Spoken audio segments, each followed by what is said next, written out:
when I do my job, people hate me. In fact, the better I do my job, the more people hate me. And no, I'm not a meter maid, and I'm not an undertaker.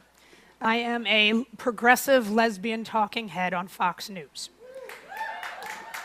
So y'all heard that right, just to make sure, right? I am a gay talking head on Fox News. I'm going to tell you how I do it and the most important thing I've learned.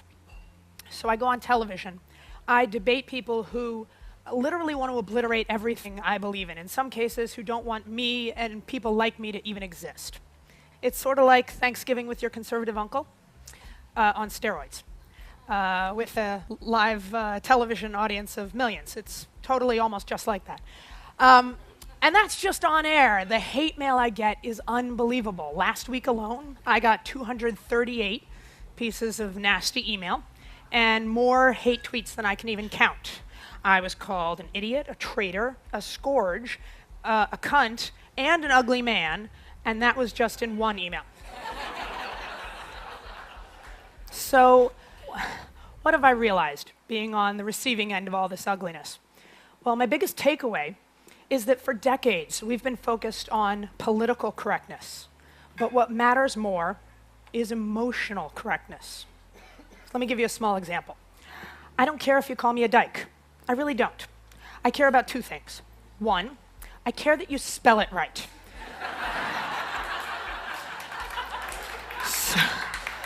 Just quick refresher, it's D-Y-K-E. You'd totally be surprised.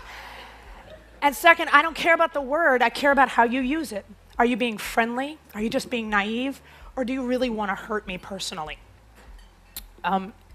Emotional correctness is the tone, the feeling, how we say what we say, the respect and compassion we show one another. And what I've realized is that political persuasion doesn't begin with ideas or facts or data. Political persuasion begins with being emotionally correct.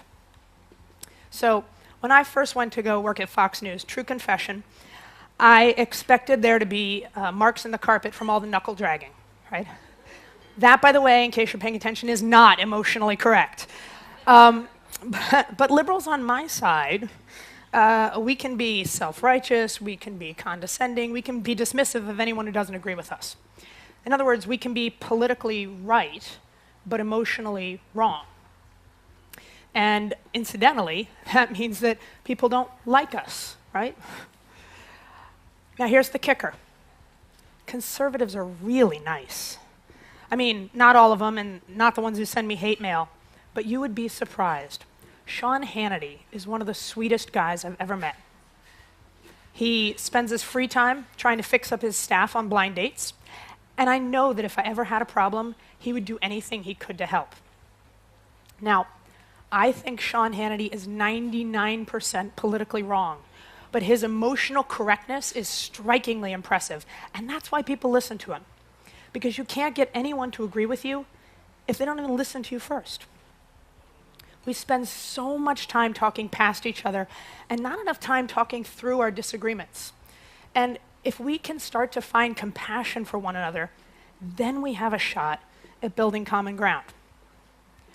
It actually sounds really hokey to sort of say it standing up here, but when you try to put it in practice, it's really powerful. So, someone who says they hate immigrants, I try to imagine how scared they must be that their community is changing from what they've always known. Or someone who says they don't like teachers' unions.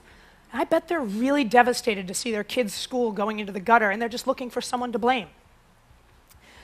Our challenge is to find the compassion for others that we want them to have for us. That is emotional correctness. I'm not saying it's easy. An average of like 5.6 times per day, I have to stop myself from responding to all of my hate mail with a flurry of vile profanities. This whole, sort of finding compassion and common ground with your enemies thing is kind of like a political, spiritual practice for me, and I ain't the Dalai Lama. I'm not perfect, but what I am is optimistic, because I don't just get hate mail. I get a lot of really nice letters, lots of them. And one of my all-time favorites begins, I'm not a big fan of your political leanings, or your sometimes tortured logic. But I'm a big fan of you as a person.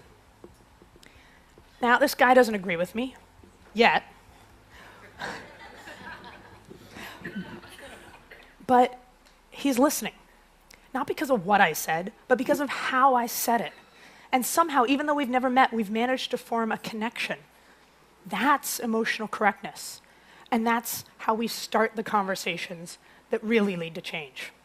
Thank you.